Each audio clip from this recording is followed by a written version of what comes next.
जर का तुला पीक विमा भरायचा तुला CSC सेंटरवर जायची गरज नाही आहे. तू घरच्या घरी तुझ्या मोबाईलवर पण पीक विमा भरू शकतो आणि तेवढं काही कठीण पण वस्तू नाही आहे. फक्त तुला पीक विमा काढताना तुझ्यासोबत तुझ्या पासबुकचा फोटो असला पाहिजे आणि त्याची साईज 500 KB खाली असल्या पाहिजे. सर्वच डॉक्युमेंट तुला 500 KB अंदरच लागते. कॉम्प्रेस कसं करायचं त्याच्यावर एक व्हिडिओ आहे, त्याची लिंक मी तुम्हाला डिस्क्रिप्शनमध्ये देईन. त्यासोबतच 7/12 पाहिजे, तो पण तू घरी डाउनलोड करू शकतो. डिजिटल 7/12 बी चालते. चालू वर्षाचा घेतला चांगलंच रे. डिजिटल 7/12 कसा डाउनलोड करायचा ते तू कमेंटमध्ये विचारू शकतो. आणि जर का तुझ्यापाशी 7/12 नाही आहे तर तू घरीच डाउनलोड करू शकतो. डिजिटलवाला 7/12 पण चालते याले. ते कसं डाउनलोड करायचं याच्यावर पण व्हिडिओ आहे, तो पण तुला डिस्क्रिप्शनमध्ये भेटून देईन. आणि त्यासोबतच पीक पेराचं स्वयंघोषणा पण तुला लागते. त्याच्यावर असं काही भारी लिहा नाही लागत. फक्त तुझ्या शेतामध्ये तुम्ही कोणते पिकं पेरलं आणि किती तारखेला पेरला आहे आणि किती एरियामध्ये पेरला आहे तेच लिहा लागते. ह्या फॉर्म डाउनलोड करायची लिंक मी तुम्हाला डिस्क्रिप्शनमध्ये देऊन देईन. याची प्रिंट काढ आणि याच्यावर लिहून टाक, त्या पिकं लिहून टाक पूर्ण आणि त्याची तारीख लिहून टाक आणि त्याचा एक फोटो बनवून 500 KB अंदर तुला बनवून टाकायचा आहे. हे 3 कागद तुला एक PDF बनवून एका फोल्डरमध्ये टाकून त्या मोबाईलमध्ये ठेवून दे. आणि त्यासोबतच ती फार्मर ID इथं लागते.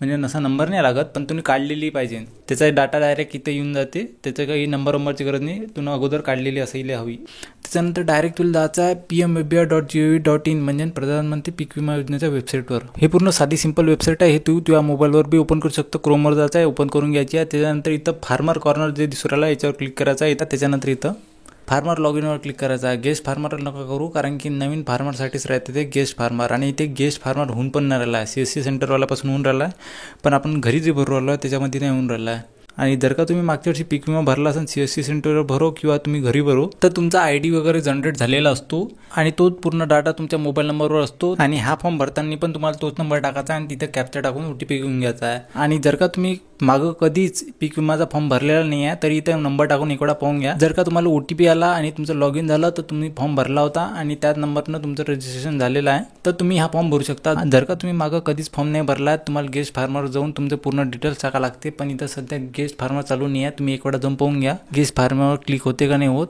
तिथून तुम्ही फॉर्म भरा. आणि जर का गेस्ट फार्मरवर क्लिक नाही होतं तर टेन्शन नका घेऊ. CSC सेंटरवर जाऊन तुम्ही नवीन रजिस्ट्रेशन करू शकता. तिथे चालू आहे नवीन रजिस्ट्रेशन. आणि ज्या लोकांनी मागच्या वर्षी किंवा त्याच्या अगोदर केव्हा पण पीक विमाचा फॉर्म भरलेला आहे तर त्याच नंबरनं तुम्हाला इथं लॉग इन करून घ्यायचा आहे. लॉग इन करण्यासाठी तुम्हाला फक्त फार्मर लॉग इनवर क्लिक करून द्यायचा आहे. आणि मागच्या वर्षी जो तुम्ही नंबर पीक विम्यासाठी दिला होता तोच तुम्हाला इथे टाकून घ्यायचा आहे. आणि इथे कॅप्चा टाकून इथे नेक्स्टवर क्लिक करून OTP टाकून घ्यायचा आहे आणि तुमचं पूर्ण डाटा इथे येऊन जाईल. डायरेक्ट इथे तुम्हाला फक्त अप्लाय फॉर इन्शुरन्सवर क्लिक करून द्यायचा आहे. त्याच्यानंतर इथे तुमचं पूर्ण डाटा येऊन जाते. फक्त तुम्हाला इथं स्कीम सिलेक्ट करून घ्यायची आहे. प्रधानमंत्री फसल विमा योजना सिलेक्ट करायचा, कारण की वेदर बेस्ड क्रॉप इन्शुरन्स हे फक्त संत्र्याच्या बगीच्यासाठी असतो, म्हणून आपल्याला प्रधानमंत्री पीक विमा योजना सिलेक्ट करायचं आहे. त्यानंतर इथं वर्ष आणि सीझन आपोआप येऊन जाते. खाली तुम्हाला पूर्ण तुमचा डाटा दिसून जाईल, तो फक्त तुम्हाला चेक करायचा आहे. फक्त तुम्हाला इथं तुमचं पासबुक नेम टाकायचं आहे. म्हणजेच तुमच्या पासबुकवर तुमचं नाव कसं आहे ते टाकून द्यायचं आहे. म्हणजे तुमचं नाव, आडनाव आणि तुमच्या बाबाचं नाव. बाकी तुमची सर्व माहिती इथं पहिलेच टाकून राहील. फार्मर ID, आधार कार्ड नंबर ते पूर्ण सक्सेसफुल राहील. मोबाईल नंबर पण तुम्ही अगोदर फॉर्म भरला असेल सक्सेसफुल राहील. फक्त नेक्स्ट करायचा. त्याच्यानंतर तुम्हाला बँक डिटेल्स पण तुमच्या अगोदरचे दिसून जाईल. आणि त्यानंतर इथे आपली लँड डिटेल्स, इथे महाराष्ट्र पहिलंच राहील. त्याच्यानंतर तुमचं जिल्हा निवडून घ्यायचा आहे. त्याच्यानंतर रेव्हेन्यू सर्कल. रेव्हेन्यू सर्कल म्हणजे काय असते, ज्या बँकमधून तुम्हाला कर्ज भेटते पहिले, आता कोणत्या बँकमधून भेटते, पहिले ज्या बँकमधून कर्ज भेटते ते रेव्हेन्यू सर्कल आहे. त्याच्यानंतर ज्या मौजामध्ये तुमचं शेत असेल त्या गावाची ग्रामपंचायत सिलेक्ट करून घ्या आणि त्याच्यानंतर ते गाव सिलेक्ट करून घ्या. त्याच्यानंतर इथे आपलं इथे मिक्स क्रॉपिंगचं ऑप्शन. इथेच आपला प्रश्न पडला आहे की कापूस आणि तूर पेरली असेल किंवा कोणतं पण मिश्र पीक पेरलं असेल तर त्याचं डिटेल्स कसं टाकायचं. इथं मिश्र पीक टाकताच नाही होऊन राहिलं. त्याच्यावर क्लिक केलं तर एकदा हँग होऊन जाते वेबसाईट पूर्ण, नाही ते समोरूनच नाही जात. CSC सेंटरवरून भरा किंवा आपल्या घरून भरा, ते तसंच येऊ राहिलं आहे. तर आपण काय करायचं, मिक्स क्रॉपिंगवर क्लिकच नाही करायचं. मिक्स क्रॉपिंगवर आपल्याला नोच राहू द्यायचा. यसवर क्लिकच नाही करायचा. यसवर क्लिक केलं पूर्ण हँगच होऊन जाते, म्हणून आपण नोच राहू द्यायचं. आणि एक पीक सुरुवातीला टाकून घ्यायचं आणि त्याच्या खाली दुसरं पीक टाकायचं. म्हणजे अलग अलग एरियामध्ये अलग अलग पीक पेरल्या असं होईल, पण ती चालून जाते. कारण की उपायच नाही आपल्याला. माझ्यानुसार तर असंच करायला पाहिजे. तुम्हाला काय वाटतं ते सांगा. तर आता आपल्याला मिक्स क्रॉपिंगवर नोच ठेवायचा आहे. त्याच्यानंतर इथं पीक निवडासाठी ऑप्शन आहे. तुमच्या एरियासाठी ज्या पिकासाठी पीक विमा काढता तुम्ही ते पिके इथं दिसून जाईल. त्याच्यापैकी जे पिकाचं तुम्हाला इन्शुरन्स काढायचा आहे ते सिलेक्ट करून घ्यायचं आहे. तर इथं सोईंग डेट आहे. इथं तुम्हाला पेरणी करायची तारीख टाकून द्या. त्याच्यानंतर इथं सर्वे/खाता नंबर आहे. तर इथं तुम्हाला सर्वे नंबर नाही टाकायचा, इथं खाता नंबर टाकायचा आहे. जो तुमच्या 7/12वर इथं खाता नंबर म्हणून आहे, तो जो नंबर आहे तो इथं टाकून द्यायचा आहे. त्याच्यानंतर इथं खसरा/प्लॉट नंबर आहे. याच्या जागी तुम्हाला इथं भूमापन क्रमांक टाकून द्यायचा आहे. यालेच कुठं कुठं आपल्याला सर्वे नंबर म्हणतो आपण, म्हणून ते थोडंसं कन्फ्यूज नका होऊ. मागं तुम्हाला खाता नंबर टाकायचा आहे आणि इथं तुम्हाला भूमापन क्रमांक टाकायचा आहे. नंतर इथं व्हेरीफायवर क्लिक करायचं आहे. याच्यानंतर तुमचं डायरेक्ट इथं नाव दिसून येईल आणि तुमचा एरिया तुमच्यापाशी किती हेक्टर शेत आहे ते दिसून येईल तुम्हाला. आणि ते जर का बरोबर असेल तर तुम्हाला ते सिलेक्ट करून घ्यायचं आहे आणि तिथं सबमिटवर क्लिक करून द्यायचं आहे. सबमिटवर क्लिक केल्याबरोबर इथं डायरेक्ट तुमचा एरिया येऊन टोटल एरिया दिसेल. जर तेवढ्या एरियामध्ये तुम्ही पीक पेरला आहे वरचं जे सिलेक्ट केलं आहे ते तर तेवढं राहू द्यायचं. जर तुम्हाला कमी एरियामध्ये ते पेरलं असेल तर कमी पण करू शकता इथे. त्याच्यानंतर इथे ॲडवर क्लिक करून टाकायचं आहे. ॲडवर क्लिक केलं का आपलं ते पीक इथे येऊन जाते खाली.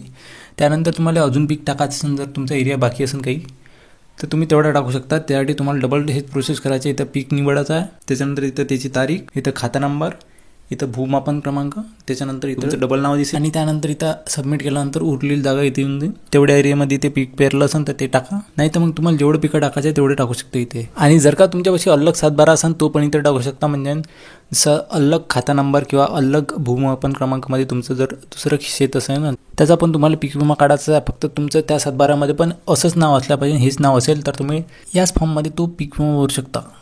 तर तसं पूर्णच तुम्हाला टाकून घ्यायचं आहे, नाही तर तुम्ही अलग फॉर्म भरला तरी चालेल.